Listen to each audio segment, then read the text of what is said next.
Dan ni hamba nak terang makan char kuih tiaw dekat restoran Kendong char kuih tiaw section 2 Bandar Baru Bangi. Nampak duk rider dekat TikTok ni, lalu dekat Facebook iklan dia, kita terang sekali ya.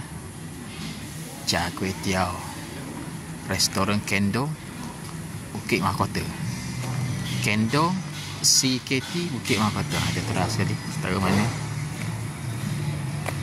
suasana dah lancar, ada ramai orang duduk kat luar. Char kuih tiaw Kendong.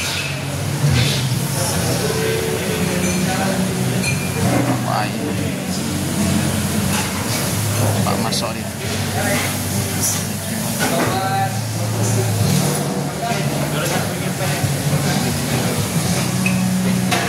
Cari tempat saya sikit.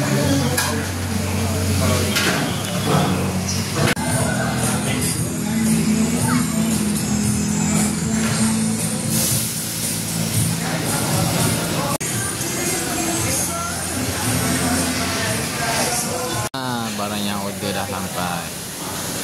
Kita pilih char kuih tiaw udang campur dengan kerang.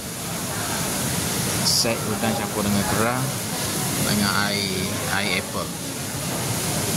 Ini nak kena campur dia punya lada jeruk ni baru sedap.